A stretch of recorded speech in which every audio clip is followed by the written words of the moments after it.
Hi, welcome to another episode of Humanism Today, the podcast where we dive into ideas, stories, and conversations that inspire humanists, freethinkers, and like-minded people. This podcast is presented by the Humanists and Freethinkers of Fairfield County in Connecticut. Our motto is compassion and reason. Compassion means that we care about all people and their rights regardless of their status in society or their personal condition. Reason means that we use science, facts, logic, and scientific methods to find the truth. Good morning. I'm very glad to meet you. Thank you. I am glad to meet you too.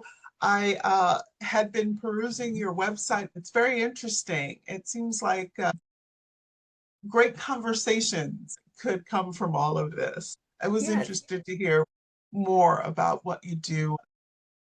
We consider ourselves basically an educational community. We're secular humanists.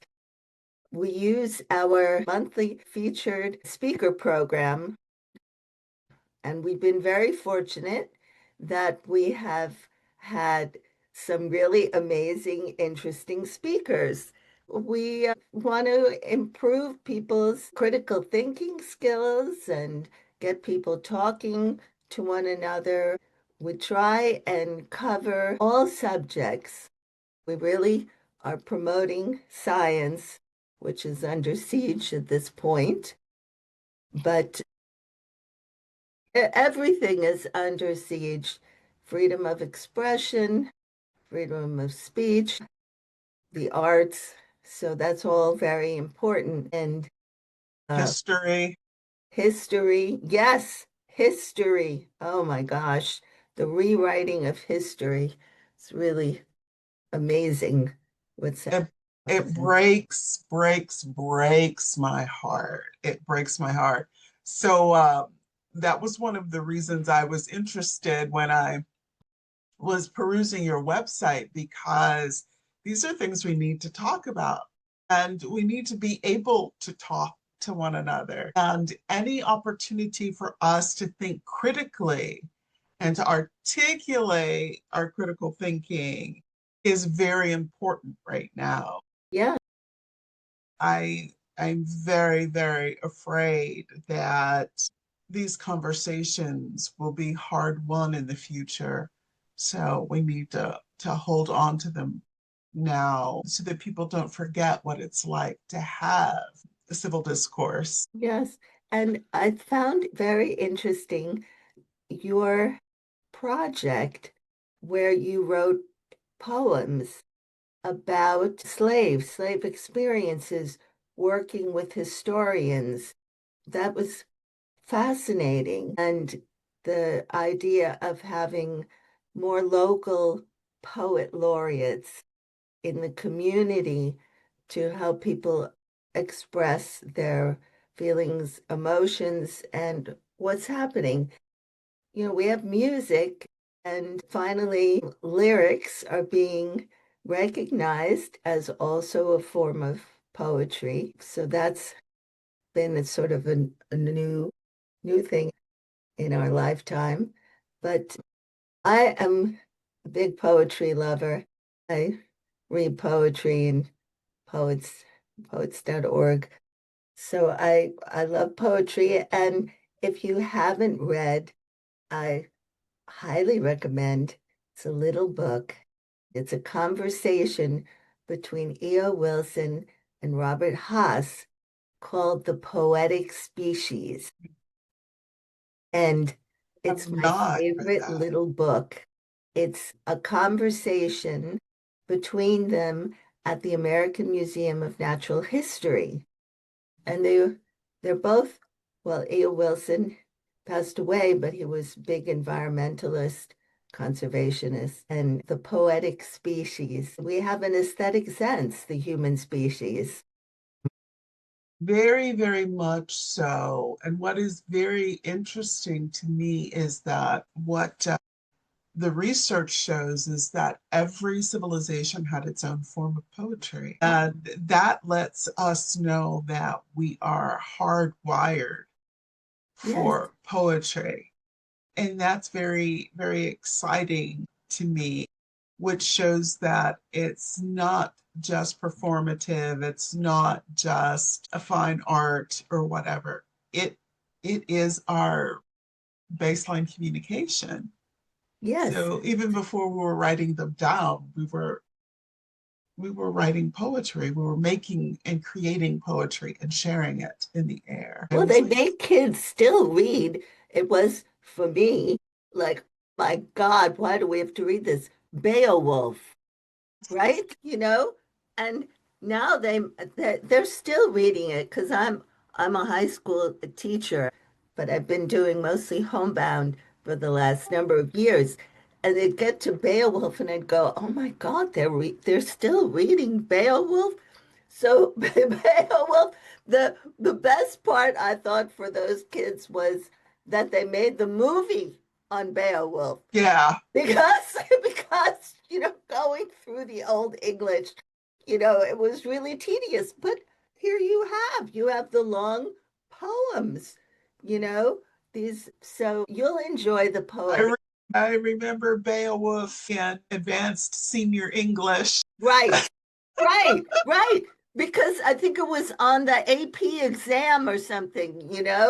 Right. That's exactly right. Yeah, but you know what? That just lets you know that good poetry is always going to be around. We still go back to the old stuff and enjoy it. And I like poems in traditional forms as well as contemporary forms. I just really believe poetry is a date stamp. It helps us to understand where we were at that particular time, what we were thinking about, what the prevailing wisdom was, all of those types of things. And it's a way to engage with the soul of a community or civilization at a particular time.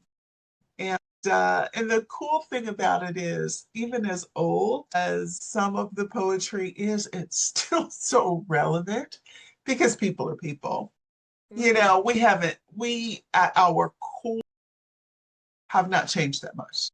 Yeah, we've not evolved as much. We're still fighting wars and fighting with each other. And yes. Over land and things and who's better than whom and all of those other things. But I think poetry is very important, and you probably, I always say this, so I'll say it one more time, that I think that the arts undergird the historical record, and we can't really understand what was going on unless we marry the two. I have a lot of friends who are historians, and I've spent a lot of time with them, and it's really interesting and engaging to hear them talk about things that are just quantifiable and qualifiable, and that is the truth. And if you can't find it in X amount of sources, then yeah. And I think that's exactly the way history should be. But then when you take that and then you have the soul, which is the poetry of the people around, then all of those numbers and dates and biographies make more sense. And we understand how the history affected the people of that time. And we get to begin to see patterns, right? And when we see those patterns, then we can ask ourselves, where are we in the cycle? Seems like we're going through this again. So where are we? And what was the outcome in the past? What can we expect the outcome to be going forward? And oh gosh, I always get so excited about all of this kind of stuff. But anyway, That's great. yeah, yeah. And so I think it's very, very important for there to be a connection between history and the arts. And for me, that's primarily poetry. But I think it's true of all of the arts, which is why the Witness Stones Project was, I think, so valuable, Hmm. because it brought in all of the arts and put it alongside of the history. And subsequently, you had a very holistic picture of what was going on. Old Lyme, they had worked it all into their middle school curriculum. And so subsequently, the English teachers, the kids were writing poetry. And in their history classes, they were learning how to work from primary documents. And they had the opportunity to actually hold these primary documents, which is a really big thing. Right. I did a lot of work on Anne Plato and then had the opportunity to go to the Historical Society and hold in my hand a first edition Anne Plato. And you see that picture, you see me looking like you can just see the glow all over me about, Right. my God, this is sacred, right? And I've been studying this for a year and I'm holding a real one in my hand. And so the students, they had that. They had that experience. And then the music, the choirs participated. And so they got an opportunity to engage with this part of history on so many different levels. And that's something those kids will never forget. Right. And also having some of the descendants of the former slave masters in the audience with their children. I remember a man who is the descendant, and he had his daughter on his shoulders, and she was watching. She probably was like 5 or 6 or something. Right. And I thought, this is impactful. Yeah. This is amazing. This is young people, descendants, older people, members of the political structure, of faith, the faith structure, because it was Faith Congregational Church that, spearheaded all of this, to have so many different types of people having this experience together. Um, and it happened for us just as we were reopening from COVID. And we were all together after having been separated for so long in this amazing celebration. I will never forget it. And I don't think anyone who was there will ever forget um, the magnitude of that day and all the preparation, years of preparation that went into it. And I think that poetry and the arts create empathy, and those students empathize with those formerly enslaved individuals. And so subsequently, I believe that they will look at other people who are marginalized or disenfranchised more tenderly. Yes. Our motto is compassion and reason, using reason, but also having compassion. And so that's I love that. part of the humanist. Yeah. And it's just so much fun. And being poet laureate has enabled me to just meet so many cool people and to understand the state better. Prior to being the laureate, I knew, the New Haven County area, and I knew, Hartford, but Right. that was pretty much the extent.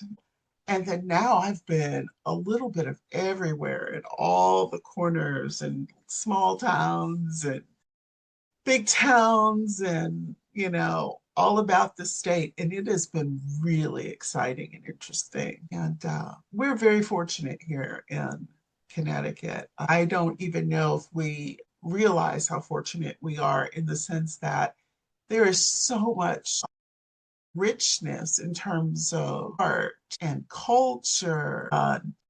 I've lived a lot of places being the stepdaughter of a military guy. And, we traveled around. Not every place is like this, Yes. That's it. and this is quite amazing. It's Yeah. really amazing. And at this point, we're in a state that is still pretty open. We, but Yeah, we still have to be vigilant because that's also part of it. Because it's such a diverse state, yeah, there's so many different pockets. Like Danbury is an incredibly diverse community. My late husband was from Uruguay. He was older than Oh, me, but he was a community activist for many years in the Hispanic community. And I learned so many different things from him. So it was fascinating. But yeah, so I think that Connecticut has these diverse communities and it appreciates the the arts, which is yes. also important. So I think it's New Britain that has the modern art museum. Yeah. That's like incredible. I've had the opportunity to read and lecture in that space. It is quite amazing. I think it's a wonderful place, but I think it's also a wonderful place to raise kids because you have the opportunity to expose them early to so much richness. And I think that's very important as we're going forward. When I first got here 16 years ago, I would hear about how people were leaving the state because it was expensive. And Right. now we're hearing the exact opposite, that people are flooding Connecticut Oh, huh. for feeling as though it's a safer space. Yeah. And when I heard that, I was like, oh, wow, isn't that a turnaround? Oh, I wonder, oftentimes what history will say about this time. mm, I just often say to my friends, it's okay, because remember, after the Dark Ages, we had the Renaissance. right. So Right. it's going to be okay. Right. And I think, when we live through really trying times, they seem so unique and but also so difficult to see your way out of Yeah, what's going to be. And yet, if we think back, we don't even have to think back that far because both within the civil rights movement, which is not that long ago, things were really, really bad, you know? And depending upon where you lived, it could be worse. My parents came out of Nazi Germany, and for them, the 30s were a terrible time. You didn't know, and all of their friends. So I grew up with that part of my personal history and looking at people and wondering how did they make a life after experiencing that and coming out of that. So one has to try to put things in perspective. The only the only trouble is it can take a long time and you have to live through that. And that's yeah, what makes it so difficult to realize that there could be some really dark times and yeah, just getting through those. What helps us get through those dark times? Poetry, yes, music, that helps. I hear what you're saying. It's good to know that things are getting better, that people are moving back into the state. I think that's a positive. yeah. And it lets you know what people think is important if they're moving back for freedoms and that type of thing. It doesn't mean that we've all decided to drink the Kool-Aid and just Right. go with the way things are, right? People are fleeing for their freedom, which is so interesting to me.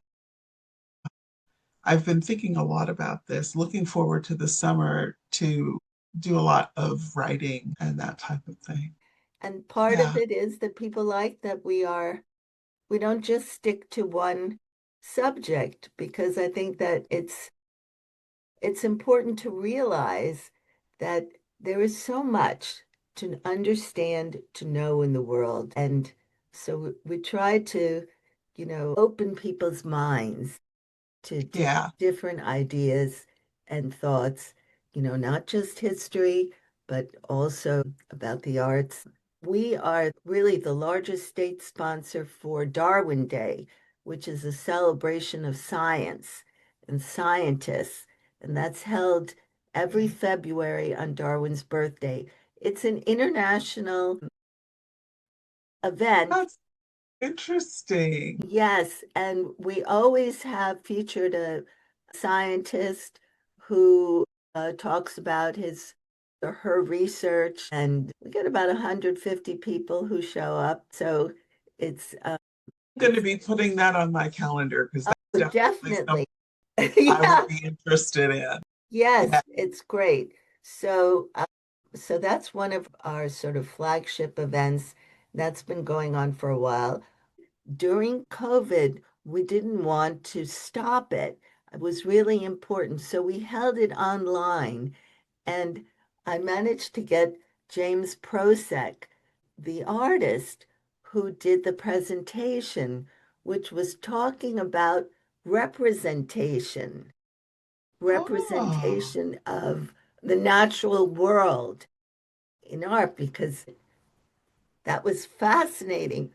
But, you have to work with people's preconceived ideas, thinking right. to themselves, oh, like, what does the arts have to do with science or, Exactly. everything? But that's where you have to work with understanding and broadening people's perspectives and outlooks, and recognizing that, as you said, since the beginning of time, the arts have always been important. It's part of our species. We are hardwired. There Right. is that aesthetic sense. How do we communicate, with one another? So once you raise that, people start thinking differently, and they go like, "Oh, yeah, you're right." So that's great. Yeah, I might have to hang out with you folks more often. That's terrific. So I'm really looking forward to meeting you. Wonderful. Awesome. Thank you. Thank you. All right. It was This so is nice great. to talk to you. Yes, this was I'm great. glad we had this opportunity to kind of get to know each other. Yes, same here. Well, have a great day. If you like this video, you might like one of our videos above, or one of the other videos or podcasts at hffcct.org. Be sure to subscribe to our YouTube channel by clicking the subscribe button above. Until next time, keep questioning, keep learning, and keep thinking humanistically.